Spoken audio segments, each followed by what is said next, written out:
So, the Jeffrey Epstein files, they've been unsealed and they're pointing this really disturbing picture of a huge international network. But tucked away in all of that, a few surprising mentions have popped up, pointing to a possible footprint in Kenya. So in this explainer, we're going to break down exactly what those files actually say. And yeah, that's got a lot of people asking the big question here. What is the connection between Jeffrey Epstein's world and Kenya? We're here to unpack what the files really show. All right, let's just start at the very beginning. We're talking about a mountain of documents here detailing Epstein's whole operation across the globe. So how did Kenya even get pulled into this massive, complicated story? Okay, first things first is really important to set the stage here. We're not talking about some huge, detailed dossier on Kenya. Out of this massive treasure trove of legal documents, emails, contact lists, what we've got are just a few brief, almost throwaway references to Kenya. But, and this is the key thing, even though there are only a few, their very existence has started to raise some really serious questions. Before we go any further, we have to be absolutely crystal clear on this point. Right now, these are only references in documents. There is zero public evidence that links Epstein to any criminal activity inside Kenya. What we're doing here is looking at what's in the files, not presenting proven crimes. So what are these documents actually saying? It's kind of like we're piecing together a puzzle from just a handful of fragments. Little clues from emails and contact lists that give us a tiny glimpse into potential travel plans and connections. So one of the fragments that's gotten the most attention is this 2009 email from a New York publicist named Peggy Siegel. She was talking about a possible trip to Kenya with Epstein, and she made this joke about bringing back a baby or two. Now, she said it was a reference to Madonna's adoptions from nearby Malawi, but when you put that kind of language in the context of Epstein's known crimes, well, it's just deeply, deeply disturbing.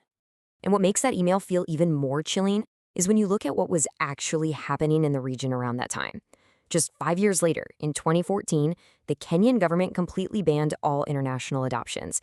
And the official reason? Growing concerns over child trafficking. So that real-world policy shift, it makes that joke in the email hit a whole lot differently. And we also get some language from Epstein himself. So when that same publicist, Peggy Siegel, mentioned visiting a mud hut, Epstein's response was this really weird, cryptic comment. "You will be amazed by the aroma."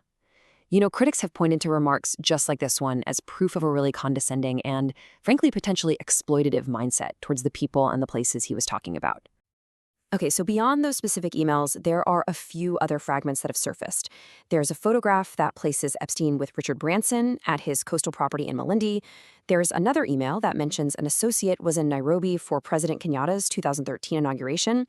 And the contact info for the famous conservationist Cookie Gallman was found in Epstein's little black book. Now, each of these points establishes some kind of connection, right? But the documents, they leave the nature of these visits and relationships totally blank. But these fragments, as small as they are being taken so seriously for one really big reason. It's not just about the names in a file.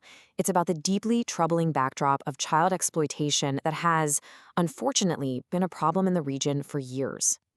To really get why people are so concerned, we have to talk about the grim reality of something called child sex tourism. It's exactly what it sounds like, traveling to another country specifically to engage in sexual activity with children. And sadly, it has been a well-documented problem in parts of East Africa. In fact, organizations like UNICEF have pointed to specific hotspots for this crime right along Kenya's coast. Places like Mombasa, Kilifi, and you guessed it, Malindi. And Malindi, of course, is the exact spot where Epstein was photographed with Richard Branson. Now again, this doesn't prove anything illegal happened, but it does place him right in the middle of an area with known vulnerabilities. And look, this isn't some abstract fear. This is a real, ongoing crisis. The data from Kenya's own National Crime Research Center is just staggering. It estimates that in these coastal tourism areas, as many as 3 out of every 1,000 children are victims of sexual abuse. This was the reality on the ground long before Epstein's name ever came up in connection with the region. So, this brings us to what's probably the most critical part of all of this, separating the hard facts from all the speculation that's flying around. What do we actually know for sure? Let's just lay it all out, nice and clear. On one side, here's what we know for a fact from the documents. Travel to Kenya was talked about, some really disturbing language was used in emails, there's a photo of Epstein in Malindi, and a Kenyan contact was in his directory. But on the other side, the list of what we don't know is way, way longer. We don't know if these planned trips ever actually happened, we have no idea what the nature of his relationships there was, and, this is the big one, there is absolutely zero evidence of any crimes being committed by Epstein in Kenya. You know, it's a good reminder that the whole Epstein story is this massive, supercharged global affair. You've got powerful people all over the world trying to distance themselves from him. All this public finger-pointing creates a really chaotic backdrop. And it's right in the middle of all that noise that these little fragments about Kenya have emerged, and they demand a really careful, fact-based look, totally separate from all the political drama. And really, that's the key takeaway here. The mentions of Kenya are like pieces of a puzzle, but they're just a few tiny fragments in an enormous and incredibly disturbing international picture.